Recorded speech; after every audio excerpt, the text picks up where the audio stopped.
lead editor David Burdett. So this might not necessarily be video game in and of itself, a take on a video game, but it is video game related. So I've been watching the Halo Master Chief show, all this fun stuff that's going on. It's pretty good. I like that first episode. Some really good action with them taking on the Covenant in it and whatnot with some of the set pieces and such. He takes his helmet off. It's kind of jarring at first, so we all knew it was going to be that way. He went through the whole entire series without taking his helmet off. So we get to the second episode. Definitely not as good as the first one. Got a lot of exposition to it. Not really a whole lot of action going on, as one would expect in a show with, John 117 in it. He proceeds to take his armor off and looks like a N7 knockoff in the undersuit that he's got on. So we get to the next one. It's still going on in that. He puts on his armor eventually, but before that, he becomes something different. He becomes Master Cheeks. Because your boy is standing butt naked in a scene.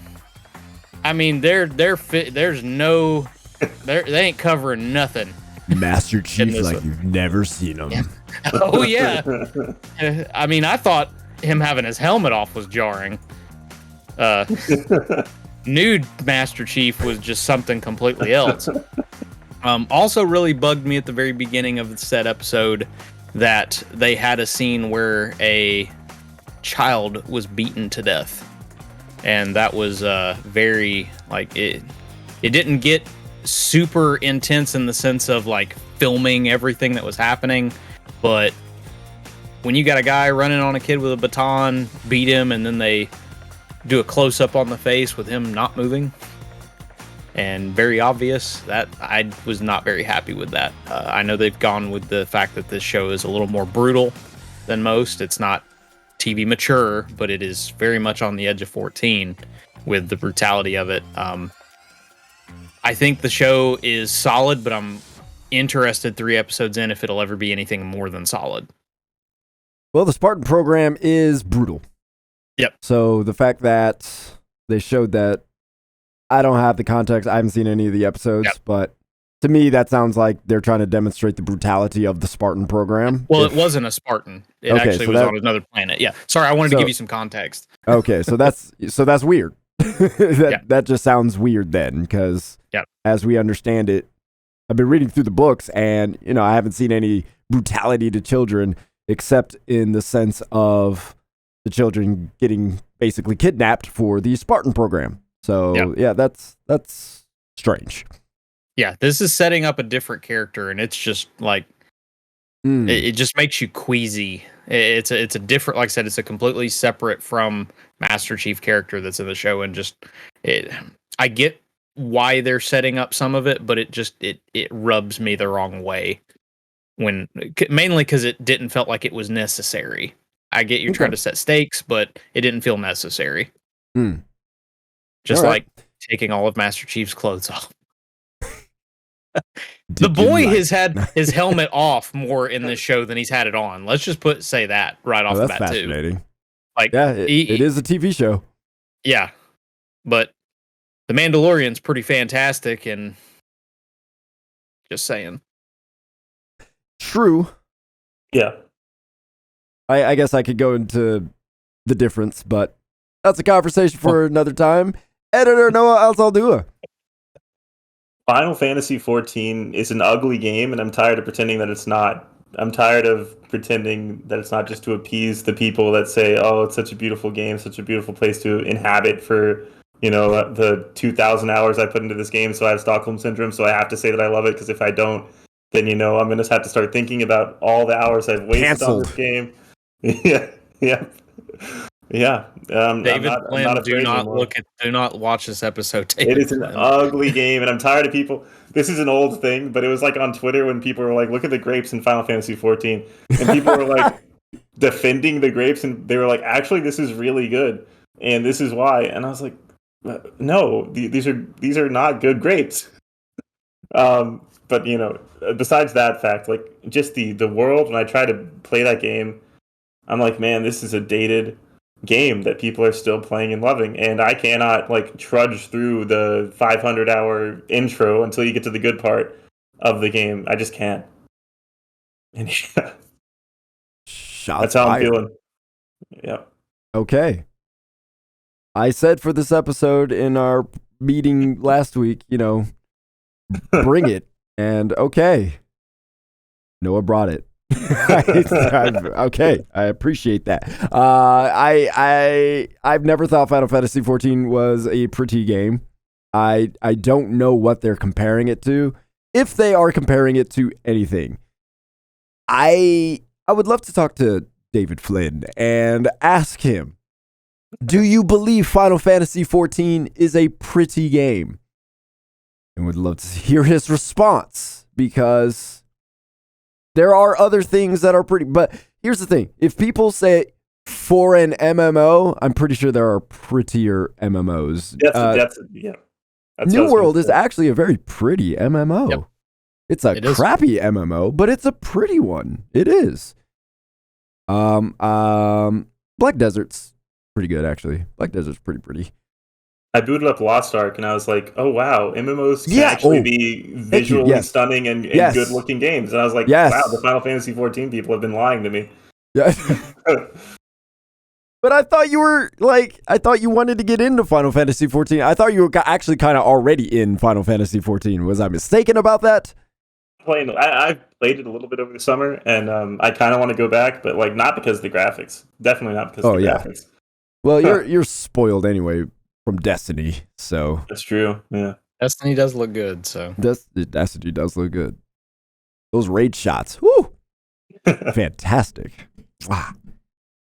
My name is Anthony Shelton, YouTube content creator and writer at Gaming Trend, and I finally understand NFTs. And they're even dumber than I anticipated. I was reading up on the Ghost Recon Breakpoint. I wrote the news article for Ghost Recon Breakpoint. No longer in a live service state.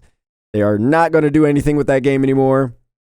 And obviously, I needed to fact check everything, make sure my facts are straight about what's going on with all the NFTs. And man, they're stupid. Why would you buy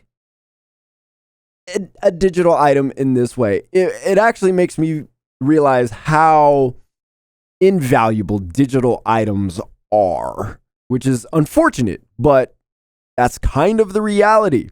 So you buy this NFT inside Ghost Recon Breakpoint. Servers are shut down. They're still available in the blockchain. But guess what? You can't show it to nobody. Because if you do, somebody's going to just right click and save. And then they're going to take it, make their own NFT token out of it, and sell it on whatever blockchain that they want to sell it. So you can't show anybody, else it gets stolen unless you're okay with that. So the only way you would be able to actually show it without it being stolen in any fashion is to show it in the game. Oh, but wait. Eventually the servers will shut down. Like, that's inevitable. So but we're a part of history, Anthony. This history is stupid. Not all history is great. This history is dumb. Yeah. NFTs are absolutely ridiculous.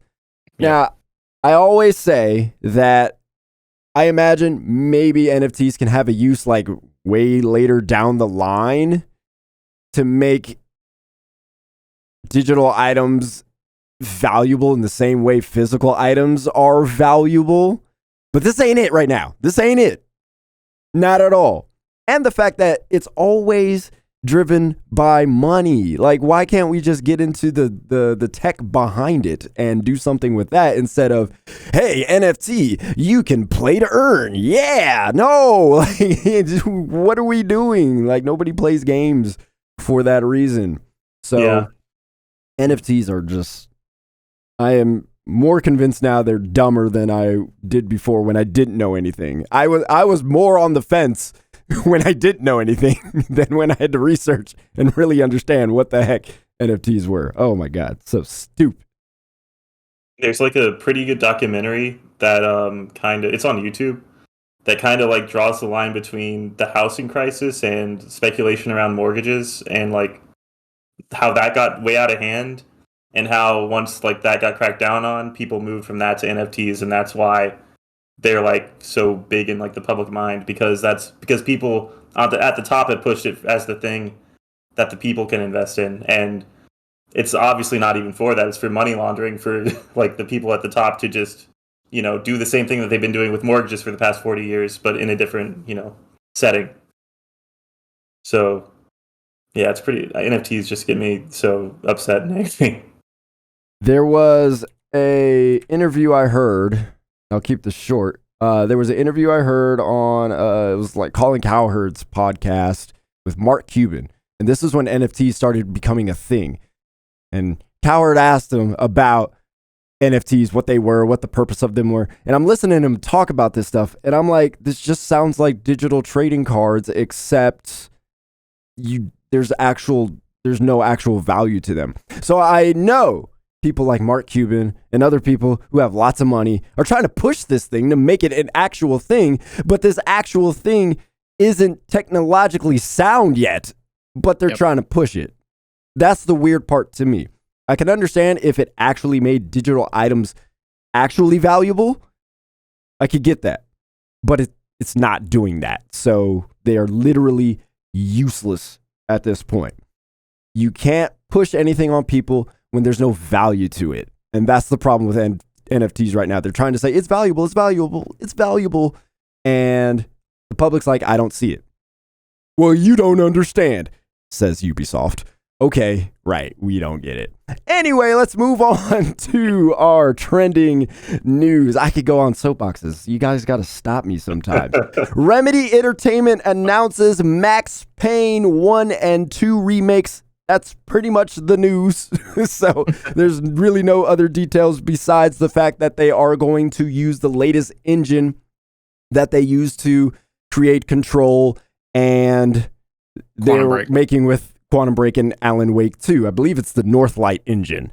So they are using that to remake Max Payne 1 and 2. David, you are Mr. Remedy Entertainment. You love them. What's your first reaction? Oh, I was stoked. I freaked out just a little bit because I did not expect that. One of my friends, Samuel Tolbert, who is also a journalist, he said, I thought there was a slim chance for Alan Wake 2. Never thought there would ever be a chance for Max Payne 1 and 2 to come back out. This is just kind of mind-blowing, because the main thing with this is Rockstar owns it. It's a Rockstar property. So this is different than Alan Wake, where it's like, okay, we want to give you something that we are already working, that's ours. They had to go and pitch this to Rockstar. By the way, Rockstar is financing it. Yeah, Rockstar liked the pitch so much, they're like, here's the money to do it. So that's an even bigger thing. Now, the only thing I am disappointed in, obviously, is that this could take a little bit longer to come out compared to, say, Alan Wake 2 or where the Alan Wake remaster, they were like, oh, hey, this is coming out in a couple months. This is a remake. This is going to have a lot of time and effort put into it. Yeah, story's already set. Gameplay mechanics, we know what those are. Those don't change. Those are kind of baked into Remedy. So they already know what they're doing with those. But to bring these into the new age, you have a lot of work with these character models and whatnot. All I got to say is we better keep good old Sam Lake's face as the face of Max Payne, because that's iconic for those first two games. Yeah, I don't know how they'll pull it off somehow, but there's some other things to consider. Like let's talk about the voices. Like, how in the world are they going to keep that, considering these games are nearly 20 years old? Max Payne 1 is 21 years old. Max Payne 2 is 19 years old. That's going to be pretty difficult to pull off. Yep. So Noah, what was your reaction? I thought this was awesome. I've never really looked too much at Max Payne 1 and 2 gameplay, so I don't really know too much about it, but I do remember very vividly that my uncle had a mouse pad on his like PC that was literally like the Max Payne on his. It was like Max Payne 2's like poster on a mouse pad, Yep. and I was like, that looks really cool. And now like Iconic. yeah. So now I'm actually going to get to play that, and I'm really excited for that. Remedy, you know, I loved them. I've loved them since Alan Wake 1. I got that on my 360, and I had no idea what was going on. I was like a teenager, like, or probably even younger than that. I was probably like a tween at that point. And I was like, well, this is like a wacky game. There's like Energizer batteries and like crazy like Stephen King-esque stuff, and it was like really great for that like era of my life because it was like you know, when you're growing up and you're like starting to read Stephen King at that point anyways, I feel like, at least for me. And I was like, oh man, this is really good. So now that, you know, I get to see what really brought them into the limelight, you know, in a modern retelling of it, I'm gonna eat it up, and I cannot wait to see what it is.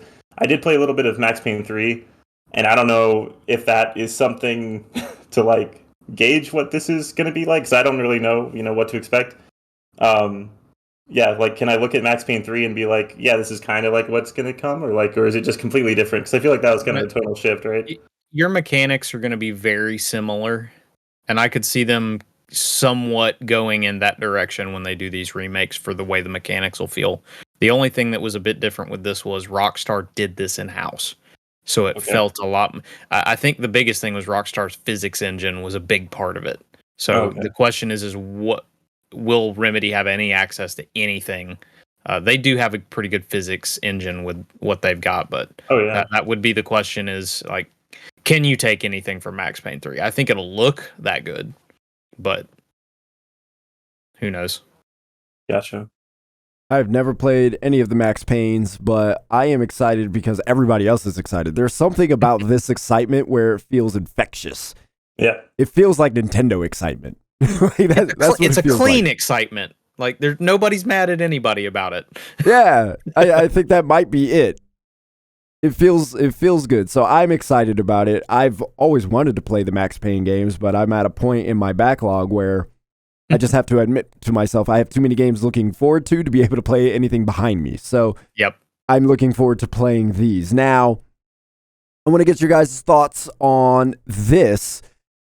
I have been reading a lot of discussion on the internet about the fact that this is a remake, and it seems like the way people are talking about it, they are excited for the fact that Max Payne 1 and 2 is coming, but they're discussing it as if it will be a remaster. They're talking about seeing, I wonder what they're going to do with the comic book scenes. I wonder what they're going to do with the graphic. Oh my gosh, it's going to be this and that. And I'm like, guys, this is a remake. It's a remake, y'all. Remake, man. You know what remake totally changed everything? Final Fantasy VII. You guys remember that? Yeah, it's totally different from Final Fantasy VII, the original game. The remake is completely different, and it's good, but it's a remake. Crash Bandicoot? That was a remaster, right? But people are talking about, not everybody, but there are a lot of people talking about this as if it will be a remaster. Do you think people's expectations are in the wrong place, or are we going to see something that's going to be a mix? Could it be a remake with some completely different ways of telling the story? Could it be that both stories are combined, actually, because this is actually going to be one package, according to the press release? It's not going to be Max Payne 1 as a separate release with Max Payne 2 as a separate release. It's all going to be one thing. So there's a lot of things to consider there. David, what do you think? Are people looking at this completely the wrong way? How do you see it? Well, the fun with this is I don't know that people's expectations are completely wrong. And if anything, I think most people's expectations may be jumped with this. Because in the age we're in, if people are expecting remaster, then remake is going to blow them away. I do think we're probably more in line with whatever Crash Bandicoot is, where it's very faithful to what the original game was, but it looks the part of it belongs today. It belongs in our day and age. I don't think they're going to go full Final Fantasy with it, because there's the old Max Payne games, the story, the narrative that Remedy wrote they aren't going to be looking at that as something they need to really fix.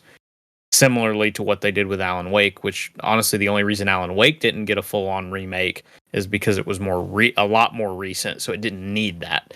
But even then, they did a fantastic job with adding the pixels, polygons, the character models, really fleshing them out compared to what the original game was. So I think people's expectations, if anything, can be superseded by what the performance of this game is. And it is going to be one package, whether or not they decide to run it as a whole 2 games or whether or not they go with just one straight loop through. I guess that just depends on if they want to do some sort of... You're going to have to tie it together with the ending into the next one. But however they do it, once again, we were talking about how it's that clean, happy energy of this is happening. I think a lot of people just aren't going to care how it happens. They're just excited to get their hands on it. Noah? Yeah, I would say Remedy knows how beloved Max Payne 1 and 2 are. So maybe for the people that are like, yeah, I can't wait for this scene to be specifically remade and like how it's going to look, maybe those people are going to get let down because maybe, some of the things you're talking about aren't going to be 1-to-1 or like, 1-to-2 in terms of it being upgraded but still being the same. But like, I do think Remedy knows how beloved these things are. I do think that they're going to put a lot of care into maintaining like the feel and tone and general like gameplay feeling and like upgrading it for the next generation of people that want to play this game. So I think that, yeah, like David's saying, I think for the most part, people are going to get this game and they're going to be like, oh my gosh, like this is like the nostalgia is here. Like the game is great. The story's always been good. And now it's just brought up to par with like what games are now. And I can enjoy this. So I think that's going to be like the overall conversation once this comes out, probably. Just looking at Remedy's track record. But I do feel like, yeah, like what you're talking about, I think some people are going to be like, oh no, this thing wasn't, brought back perfectly into it just the way I envisioned it.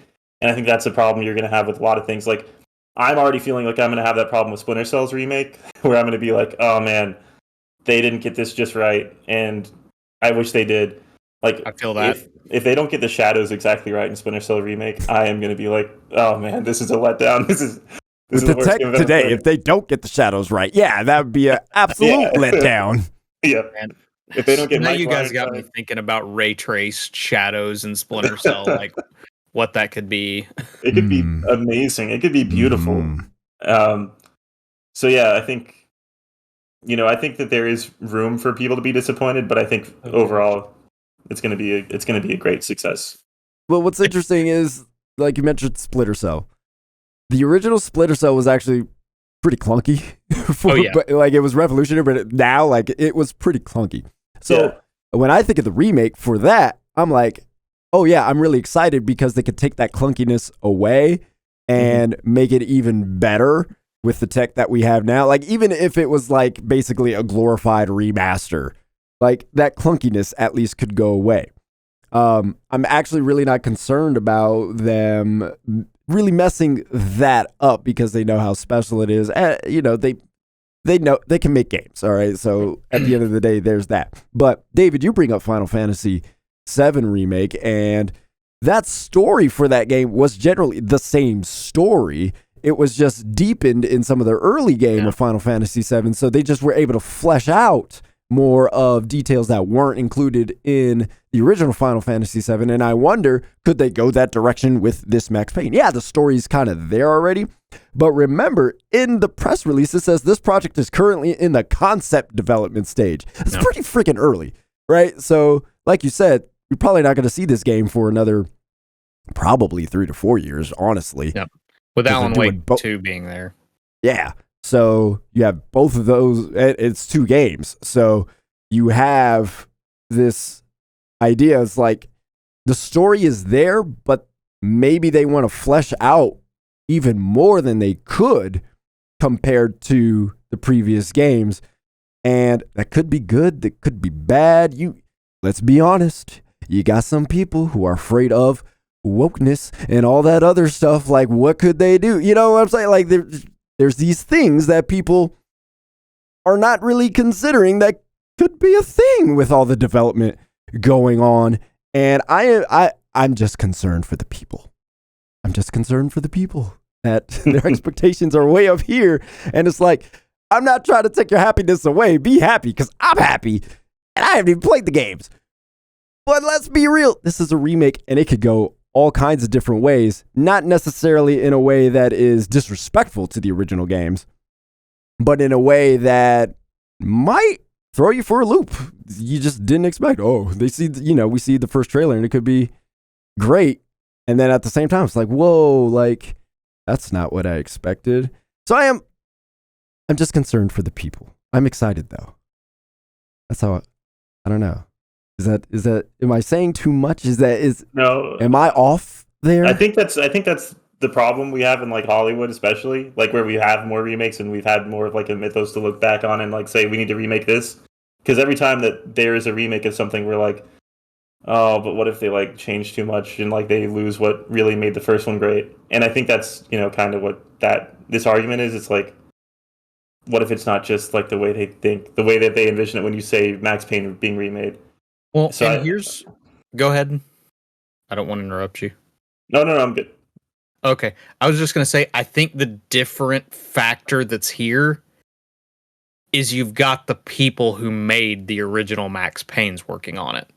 That is a huge difference these guys are going to be looking at this like, we want to make sure that this is what people remembered from that day. They may still flesh some stuff out, but there's a difference in we're fleshing it out because they're going to take they're not going to be like, okay, we need to just change this and we need to do this and we need to make this.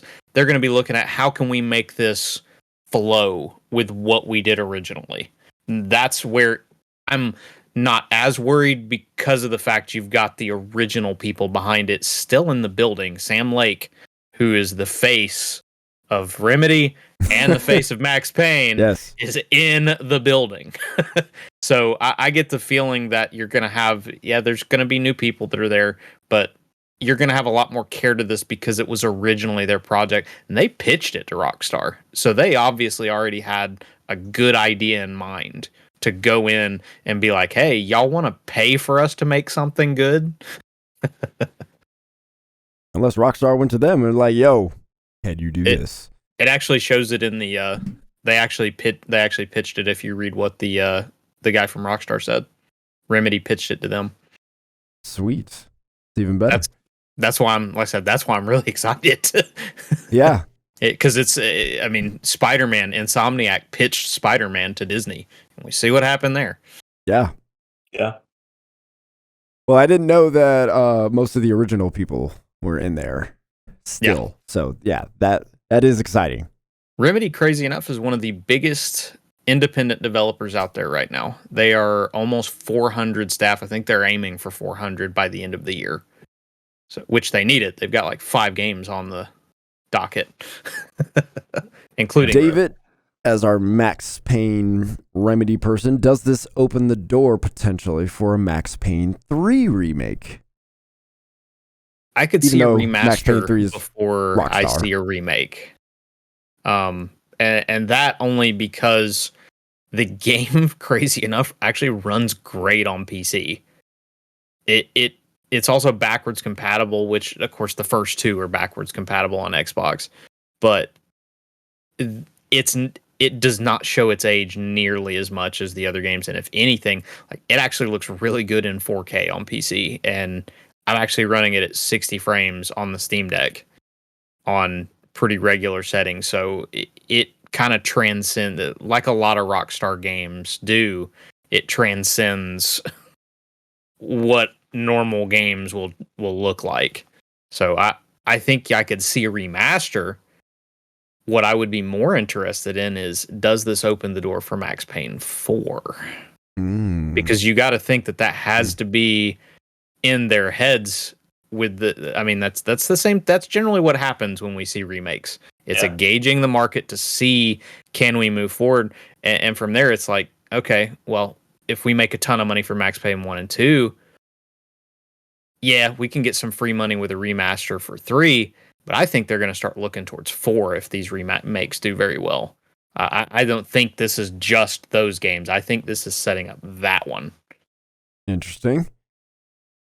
Yeah, I also see it as Remedy like diversifying their offerings because like Control and Alan Wake kind of both reach a specific sort of like vibe and tone when you play through them. So does Crossfire X. Yeah, yeah. Let's not even talk. And I feel like Max Payne just brings to mind a different style of gameplay, like maybe something that speaks more to like I don't know, like a different group of people at least. So you're testing a new a new game to bring in and see how you get audiences to react to that as opposed to like a Control or an Alan Wake, which I think appeal to a more like cerebral like group of people that like wants that sort of cerebral horror like psychological thriller aspect of the game, which I think this is like a great way to fill that void. And I do think that yeah, it opens the door for more collaboration with Rockstar in the end. Like so, whether that's a sequel or a remake or a remaster, it's going to somehow open up open up the talks for them to interact more in the future. All right. Now, David, I think you mentioned in our podcast chat that this is 5 games Remedy is working on. Am I correct in that? Okay, so they've got 5 games. And I can run through them if you'd like. Go for it. They've got the sequel to Control or whatever the spinoff is. You've got Vanguard, which is a multiplayer title that they're working on. You've got Alan Wake 2. And then trying to remember what the fourth. It might be the Control sequel because I think there's a spinoff and a sequel being worked on. So in any case, that's a lot of games. Do you think Remedy is spreading themselves too thin? And I ask this question because there are some independent studios that have gone this route of we need as many projects going as possible, obviously to keep revenue going and things like that. And that has worked in the past for some studios, that has failed in the past for others. Psyonix is a developer where that worked for them. And eventually they came out with Rocket League. With Telltale, that ended up not working for them. So we know of examples of where it's worked for them and where it hasn't. And with Remedy, these are all very big projects. And even though they are ballooning to close to 400 employees, is this too many for them, David? I hate to say that like it's going to be a huge problem or anything for them because anything can happen. The biggest thing is where are you at in the development of all these other games you are working on? They just got back the staff who were helping with Crossfire. So they've got them in place to work on whatever they're working on next. The biggest question is who are you assigning where, who's in production where. Teams like Insomniac, we've seen them be able to handle things. I think the biggest thing you do have going for you, at least with adding the Max Payne remakes, is the simple fact that the story's done, the mechanics, you know what they should be. It is a little easier to, even though it's a remake and there is a lot of work to be done, it is at least a little easier because there's stuff that you don't have to flesh out as much. You're not starting from scratch. You've got an engine already.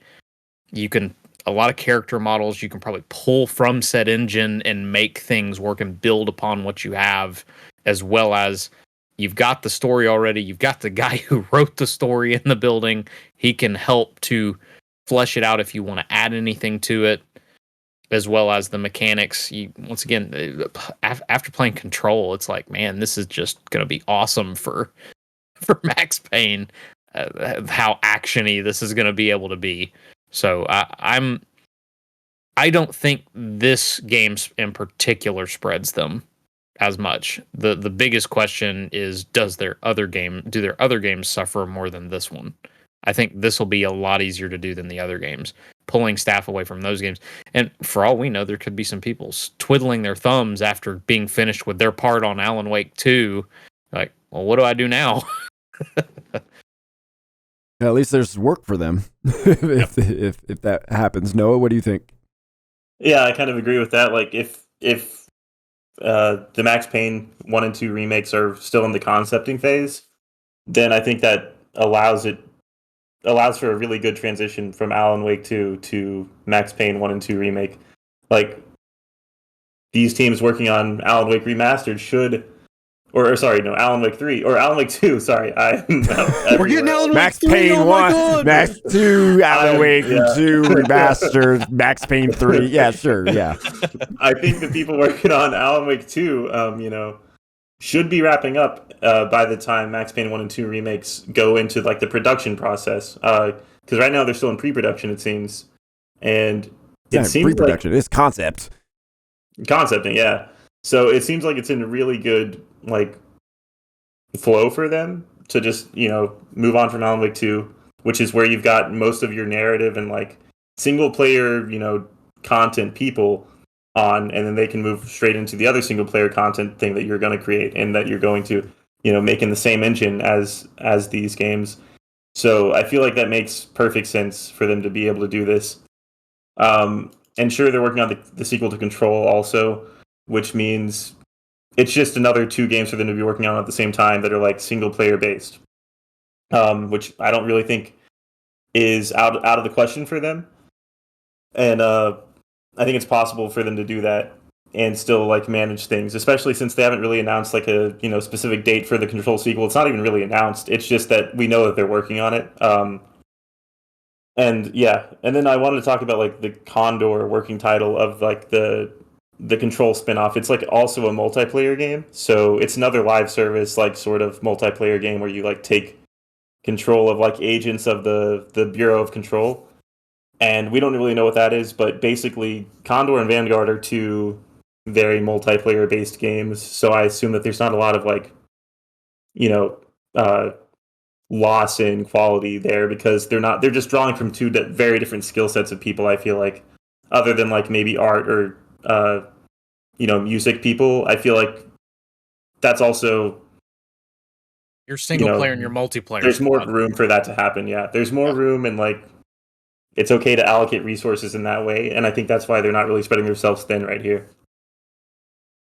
All right, I'm looking forward to it. Max Payne 1 and 2. I haven't played it, but I am looking forward to it. Y'all are looking forward to it. Everybody's looking forward to it. This is so great. But there's also something else new coming out sometime in the future. There's a new Tomb Raider in development, announced with the announcement that Unreal Engine 5 is officially out. You and I could download it if we wanted to. So, there's obviously, again, not much details about this. These things are announced, and I'm sure Epic used Tomb Raider as its kind of showcase game. This is the big one that got people excited. I like the modern Tomb Raider trilogy. I never got to play the original Tomb Raider because I didn't own PlayStation until PlayStation 4, but I've always liked the idea of those games. I've seen gameplay. They've excited me. I like what they did with the modern Tomb Raiders overall. But do you guys think this was the right game to announce as a major Unreal 5 engine game? Noah, what do you think?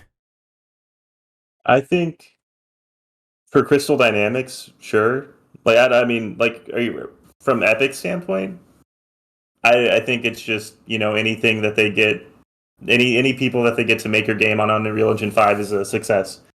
So from Epic's standpoint, I think that's great for them, and I think for Crystal Dynamics also, it's a good move for them, because I know that there's a part of the Tomb Raider community who's like not enthused about these recent Tomb Raider games, which some of it has to do with like Lara Croft's design itself, and then like her character work and stuff like that. I think regardless of that, I think that Unreal Engine 5 is going to be a great place for the series to evolve in terms of like what it shows graphically and how different systems interact and things like that. And it's just going to take this game to the next step of that. So I think it's a good move for them to announce it on Unreal Engine 5. David? I mean, I think it's going to work well. The biggest question, of course, is the first game was really good. The second game, it was solid. The third game did struggle a bit. I haven't played it yet, but I have heard that it just felt like they were telling the same kind of origin story over and over. So can they keep things fresh, or are we going to get the same kind of game on Unreal? There was on Unreal 5, especially considering this is a new Tomb Raider game. Are they going to reboot again? Is this going to change the styling of how they're going to make it play? That we know so little of it. It could be something completely different. They could go back to the old school way of doing Tomb Raider. Could be a remake. For all we know. It could be a remake. They're going to sell you some NFT shadows. Fine NFTs in the tombs. Otherwise known as art. Yeah. I think the possibilities are pretty cool for this game. It could go in a direction. Gorgeous. Yeah. Because the other three looked gorgeous.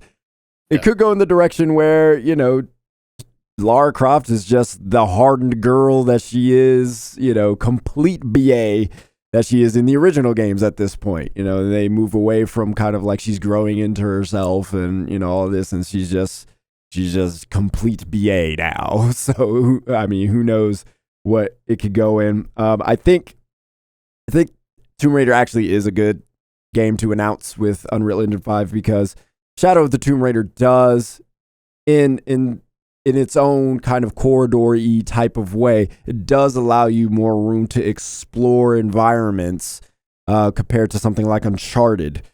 And so you get those scripted, crafted moments, fight scenes, places to, roam through and whatnot. And then you have a few not open world, but open spaces. I think that's a better way to put it. You have more open spaces to explore, and that allows Epic to have that portion of Unreal Engine shown off as well. Like, hey, we can do these really crafted, scripted, Uncharted-y type of stuff, and it looks beautiful, but you could also do it in a more open kind of environment as well. And obviously, it's not going to be, Far Cry 7 type of open, but, it would, I think, show people like, hey, you guys can go this far with it. And I think that's the direction Crystal Dynamics will probably go in gameplay-wise, expanding on that a little bit more, maybe allowing us to explore tombs in an even greater way than it did before. And I think that would be exciting. All right, let's touch on this bonus topic real quick. There's a new Monkey Island coming, and again, it's one of those things. A lot of people are excited. This has been a week of just pure, unadulterated joy for people. Noah, have you played Monkey Island? No, my response to this is the same that you said earlier about I don't know what this is, but everyone else is excited about it, so I feel like I'm pretty excited about it too. I don't know.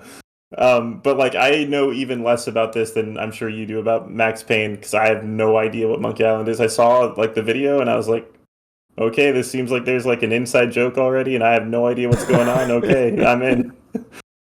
Yeah, I have not played Monkey Island as well. At the time, I didn't own a PC.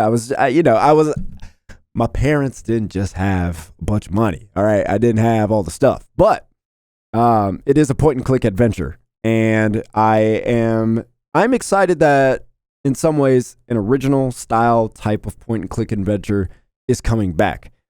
I am concerned that it won't hit the way I guess I would like it to, because we haven't seen a lot of point-and-click adventures at all since their time when they were popular, because they're not actually that engaging in terms of what you're actually doing. You're pointing and clicking. So it's a lot of investigation, a lot of thinking. So that's the cool part. And this is going to stick to that really hard. Like Ron Gilbert's like, nah, we gonna make this point and click adventure. This ain't gonna be easy. You gonna have to look for stuff. And, it's going to be a story. So I'm excited about it because I like point and click adventures, but we just don't have those. So this feels like it's extremely geared towards people who like Monkey Island and point and click adventures. And I don't think there's that many people who exist for those anymore. So David, what are you thinking about this? I mean, it kind of reminds me of Robots, the see a need, fill a need. Like I said, there's not a lot of them out there. So this fills an area that people don't play that often. I think that they've got the perfect developer behind them, or not developer, but publisher behind them in Devolver, who is going to go nuts with the way that they advertise this game. Oh, God. Collector's edition already on pre-order for $175. Yep. That team just is great at talking up games that you never thought you would enjoy, and they're awesome. So I think they're in the right spot. That's the great thing. The other great thing that comes out of this is Disney is obviously willing to license things further than just Star Wars or Indiana Jones. So there's a chance that we can get a lot more cool games out of Disney that are obscure that they have the rights to at this point, like Monkey Island. So just good news. I know we keep going back to this, just good news all this week.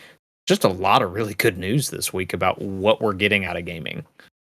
I like the fact that this is coming too, because it could open the door for more, let's say, indie developers to take risks on the idea of a point and click adventure. Yeah. And we could get some really cool stories out of people who want to tell these things, but maybe they don't have, whatever, game mechanical chops to develop something, and they can stick to something a little more simpler and know there's an audience for those people out there, which only is going to make games better. So I like the idea of that. I do think, and I'm going to throw this out there, this is going to end up on Game Pass, like 100%. Because I could see it. I think the audience is niche and not totally huge. And so for more exposure, not only to the genre, but just to Monkey Island, I think Microsoft is, at least for Game Pass for PC, they're going to be like, yeah, let's throw a bag at them and let's get this thing on Game Pass day one. That's going to be my guess. I could see Sony throwing the bag at them as well. I could see it on both services. Day one. I agree. All right, let us get to our Apples to Apples segment. So, the score right now. David has 8. I also have 8. And Noah is leading with 10 points. Let's see if anybody can tie Noah, or will Noah extend his lead? I will start today. I have been playing Tunic. Yeah. David, hit me with your 3 words. Went with, what does the fox say? Oh my God.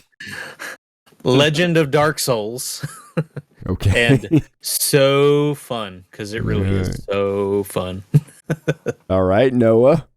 I'm going with old school exploration. That's a cute fox you got there. And one person made this? All right. I'm going, you know what? Yeah. I'm going to go with what did the fox say? Yeah. I'm going to do it because I really want to know what did the fox say, because there is a language in there that they made up.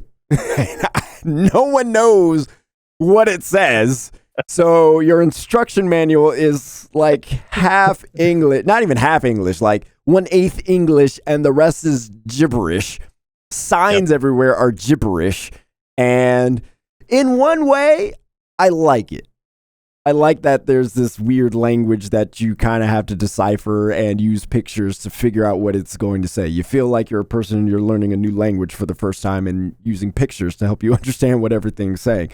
On the other hand, it kind of bugs me because there's the fact that there is English also.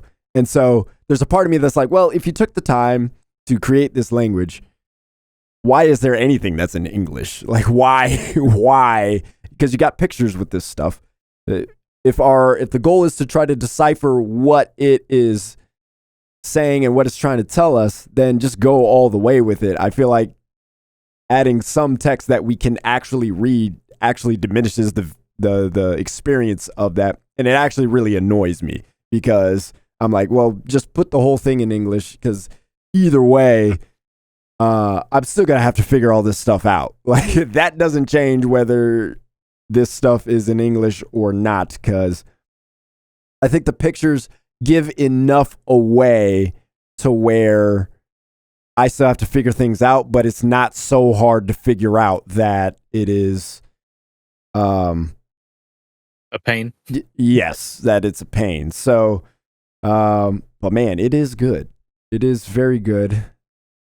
I don't know where I stand on the combat yet. I think that's a little weird, but I need to play more of it. I think I've played about an hour and a half so far. I have gotten a sword. I have gotten, what else have I gotten? That might be it. I've gotten the sword. I've rang the first bell. I'll say that much. I've rang the first bell. I'm on my way west. Not the Weird West. Anyway, that's a different game. Noah, what game have you been playing? I have finally returned to Fortnite, and I don't know why. I don't know what, made me download it, but I downloaded it. And yeah, been having kind of a blast. Okay. All right, my 3 words for you are building be gone. Welcome to Season 3 and Epic Lego Metaverse. David, what are your 3 words? Had to go with The Rock. Zavala Twinsies. Wow. No one knows what I'm talking about. And pop culture reference. I like Zavala Twinsy a lot, but I think I'm gonna have to go with Building Be Gone because I have more to say about that. I do have a lot to say about that. So yeah, I'm back in Fortnite. I think the main thing that did get me back was the fact that they had the no building mode, and I wanted to see how it played. Not because I'm like one of the people that says, building in Fortnite is bad, or like, I just wish Fortnite didn't have building so I could play it. Just because I wanted to see, does this game actually work without building? Like, does it feel fun? Does it flow? And like, yeah, I guess it does. But after a while, I was like, yeah, I kind of just want to play Fortnite. So I went into the build mode. Like if I wanted to play a game with tight mechanical weapon, gunplay and things like that, I would go play Destiny or Apex. But when I go play Fortnite, I want to like build things and just kind of run around and be stupid and have fun. And I think the building allows you to do way more of that than anything else. Like there's vehicles and there's different ways to like shoot yourself out of cannons, which is really dope. It's really fun. But I feel like it's just so much more fun when you can like throw a platform down as soon as you land and like start building stairs into the sky and like do whatever you want. And then I think it's way more fun also when like someone tries to start building a tower in front of you and you just like shoot it out from under them. Or in my case, I got shot up from under me and I died and I was like, oh, I should not have done that, but I did. Yeah, so I was like playing it on stream today. It was a ton of fun, and I'm definitely gonna be playing more of it. It's just such like an addictive and like aggressively addictive thing to do. Like the way that they level, like the way that you level in that game is like just so dopamine inducing because of how much like yellow and like plus 100 XP plus 1,000 XP plus like, and I just like broke a few trees down and I'm like, okay, well I'm doing really good, so I got to keep doing this, I guess. So you can feel like how manipulative it is like to just make you want to play more of it, especially like for kids. Like I cannot imagine being like an actual child playing this game growing up. Like it would probably severely ruin my development in some way.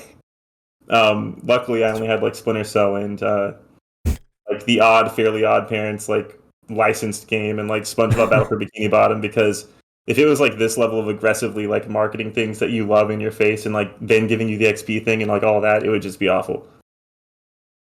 Yeah, welcome to growing up with Pokemon. David, What is your game? So funny enough, I've been playing Max Payne 3. Oh. And that was before they even announced the 1 and 2 remaster. I was talking with Ron about all of that. Yeah, I was talking to Ron about that, and I was like, you know what? I need to go play Jak and Daxter, Sly Cooper, and Infamous. Yeah, please. so I can get those yeah. remastered or new ones or whatever. Go play Infamous 2 right now, please. Yeah, whatever you want to play, go for it. My 3 words are perfect timing, feeling left out, and bring me my meds. Noah, what are your 3 words? Mine are, if John Woo made a video game, this would be it. And, excluding Stranglehold, that game does not I'm already docking you a point for the fact you didn't bring up Stranglehold. I did, though. I did. No more ibuprofen for me. And then shooting and drinking and shooting and drinking. All right, David, who are you choosing? It's tough, but I gotta go with Bring Me My Meds because Max is pretty much on the floor the whole time in this game, so he can't go get him himself. Max Payne 3 is so much fun, and it works actually a lot better than I expected on the Steam Deck. It's really crisp, really clean. I think I said it earlier in the cast that I'm actually running it at 60 frames on the Steam Deck. It looks really good. Everything's running really well on it, but it's just so much fun to dive around a corner in slow motion at a guy and just shoot straight at him. There's so many times that I've just done the whole action, just run at people thing and forget that I've got that ability. And I'll just get shredded. And then I'll be like, oh, wait a second. Let me just use this whole slowdown mechanic. I'll slow down and watch his bullets just kind of whiz by and I just pop him right in the head. And I'll get through several bad guys just because they design the mechanics to work so smoothly of you should use this. And that's what good video games do. It's not that they don't pressure you to use it. It's just, you know what? It would make your life a lot easier if you took advantage of what we just handed you.